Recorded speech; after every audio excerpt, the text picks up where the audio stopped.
1400 साल पहले अरब की जमीन पर एक राक्षस ने जन्म लिया था। एक राक्षस ने जन्म लिया था जो मानव जाति को खत्म करना चाहता है। कुरान लिखा ही इसीलिए गया है।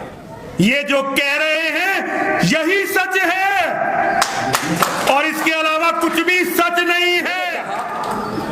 अध्ययन करने के बाद मैं ये समझ चुका था ये जो कुरान अल्लाह की किताब कहा जाता है ये अल्लाह की किताब नहीं है। तो मैंने उसमें से सिर्फ वो आयतें निकाली जिनको 26 आयतें कहा जाता है, वो आयतें उनमें से चिन्हित की जिसमें काफिरों को मारने की और मार देने की और उनके हक छीनने की, बंटवारे की बात की गई थी। ये 26 आयतें वो हैं। और काफिर कौन? जो अल्लाह को अल्लाह न माने, जो मोहम्मद को अल्लाह का रसूल न माने, जो अल्लाह की आयतों से इनकार करे उसको काफिर कहते हैं।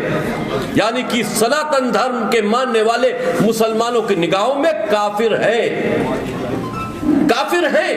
और कुरान के अंदर संघर्ष आपसे ही लिखा है, आपसे ही संघर्ष लिखा है, क्योंकि सनातन धर्म को मिटाकर अरब की सरजमीन पर इस्लाम पनपा है। सनातन धर्म, आप एक बात मान लीजिए, किसी भी धर्म में जैसे भी पूजा पाठ होता हो उसके लिए कोई बात कुरान में नहीं है, लेकिन मूर्ति पूजा को हराम करार देते हुए उनका कत्ल कर देना, मूर्तियों को तोड़ देना कुरान में लिखा है। तो ये इस बात से आपको ये अंदाजा लगाना होगा कि सिर्फ और सिर्फ अगर इस्लाम सबसे बड़ा दुश्मन है तो वो आपका है। पूरी दुनिया में 1400 साल पहले आया हुआ मजहब, धर्म कैसे दूसरी आबादी हो गया? कभी आपने विचार किया? आप कहां थे और कहां आ गए? भारत का क्या नक्शा था? आपने सब कुछ खोया, ईरान खोया, इराक खोया, अफगानिस्तान खोया, नेपाल खोया, आप सब कुछ खोते चले गए। आप एक अब जो भारत है सिर्फ वहां तक सीमित हो गए, लेकिन उस भारत पर फिर भी 100 करोड़ से ऊपर आपकी आबादी है। और 100 करोड़ की आबादी जिसको वो काफिर समझते हैं, जिसको मारना अपना धर्म समझते हैं, इससे बड़ी आबादी उनको इकट्ठा कहीं और मिलने वाली नहीं। इसलिए हिंदुस्तान पर ISIS का शिकंजा कसता चला जा रहा है। आप होशियार नहीं है। अगर आप होशियार होते तो यहां पर मुगल आए होते, आप संगठित होते तो यहां पर दुश्मनों ने, इस्लामिक आतंकियों ने कब्जा न किया होता। आप क्योंकि विचार से अच्छे हैं, क्योंकि आपके अंदर प्रेम है और जो जैसा होता है दूसरे को वैसा ही समझता है। आपने आने वाले को सोचा कि चलो ठीक है, कोई राजा है आ रहा है, या उससे जो संघर्ष कर रहा है उसको अकेले संघर्ष करने के लिए छोड़ दिया, उसका साथ नहीं दिया सब राजाओं ने मिलकर। वरना इतनी हिम्मत नहीं थी कि एक तादाद में जो फौज लेकर हिंदुस्तान आए थे, अगर यहां के सनातनी खड़े हो जाते तो इतने नहीं मारे जाते जितना तुम्हारे ऊपर राज करके उन्होंने तुमको मार दिया। इतना नहीं मारे जाते।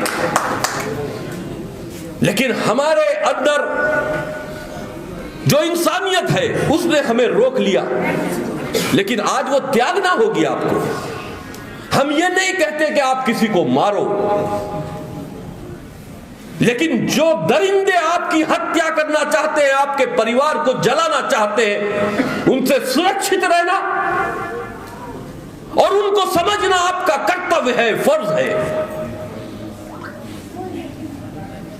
आप मारने मत जाइए, लेकिन कोई अगर आपको मारने आता है, आपका घर जलाने आता है, तो आप उसको जाने भी मत दीजिए। यह हिम्मत होनी चाहिए आपकी।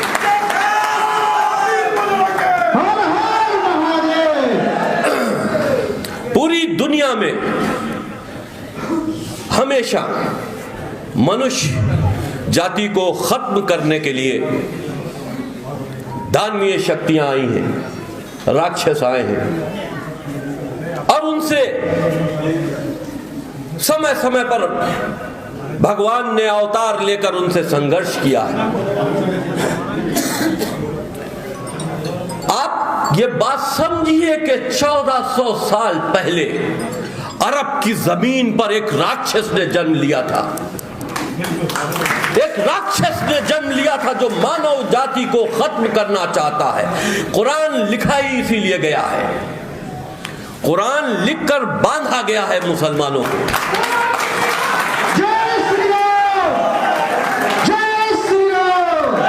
ये बहुत दुख का विषय है। जितेंद्र नारायण सिंह त्यागी जी जो आज कह रहे हैं, मुझे गर्व करता हूं, ये भाई है मेरे, इन्होंने मुझे भाई के रूप में स्वीकार करा, मेरे लिए गर्व की बात है। जो बात जितेंद्र नारायण सिंह त्यागी जी कह रहे हैं, हिंदुओं के हर छोटे बड़े धर्माचार्य को, हर नेता को, हर सामाजिक संगठन को ये बात कहनी चाहिए थी, लेकिन ये हिंदुओं का दुर्भाग्य है। उनके पास ऐसे धर्मगुरु थे ही नहीं, उनके पास ऐसे नेता थे ही नहीं, उनके पास ऐसे संगठन थे ही नहीं जो इस सत्य को बोलना तो छोड़िए, स्वीकार भी कर पाते। लेकिन इस्लाम की किताबों को पढ़कर मैं ये बता सकता हूं, ये जो कह रहे हैं यही सच है, और इसके अलावा कुछ भी सच नहीं है। इस शहर में हमने हरिद्वार में बड़े बड़े मंचों पर उन मौलानाओं को जो आतंकवादियों का मुकदमा लड़ते हैं सम्मानित होते देखा है। हमने यहाँ के अपने हिंदू बड़े बड़े धर्माचार्यों को मौला के गीत गाते हुए देखा है। हमने अपने बड़े बड़े लोगों को ये बताते देखा है कि जैसे राम है, जैसे कृष्ण है, वैसे ही मोहम्मद है। ये कितने डूब के मरने की बात है। जहां तक भी चाहे सोशल मीडिया के माध्यम से या सामने बैठे हुए लोगों के माध्यम से अगर मेरी आवाज कहीं तक पहुंचे तो इस व्यक्ति के त्याग के लिए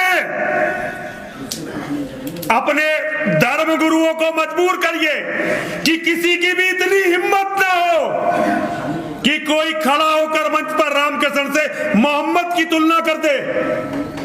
और एक संगठन है जिसने राम को इमामे हिंद घोषित किया, इमामे हिंद जो मोहम्मद का पैगाम दुनिया तक पहुंचाएगा।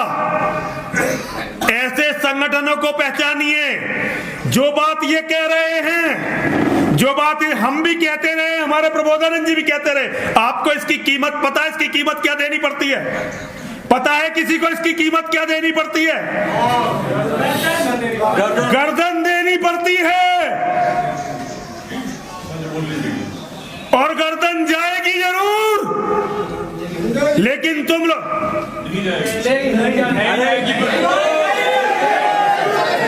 सुनो सुनो सुनो सुनो सुनो, झूठ मत बोलो, हमसे झूठ मत बोलो, हमसे झूठ मत। हमें सब पता है कि क्या होगा क्या नहीं होगा, लेकिन मैं इतना कहना चाहता हूं, इस व्यक्ति का यदि सम्मान करते हो तो दुनिया में जो कहे कि हिंदू और मुसलमान एक जैसे हैं, उसको अगर पत्थर भी ना मार सको तो मुंह से गाली जरूर दे देना।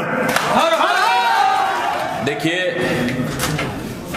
जो जोश हमारे धर्म गुरुओं में है, यहाँ पर जो मौजूद है, हमारे सनातन धर्म की ये इज्जत है, हमारे सनातन धर्म की ये आबरू है।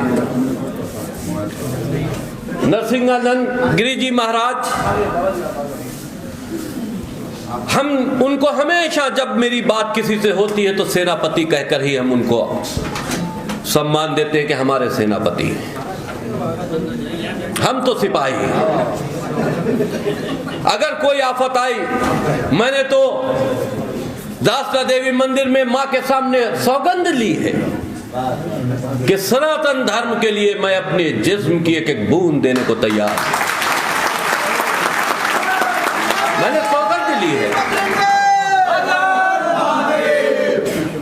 देखिए, मैं जहां पे खत्म किया था वहीं से शुरू कर रहा हूं। राक्षस की बात हो रही है। अरब में एक राक्षस का जन्म हुआ।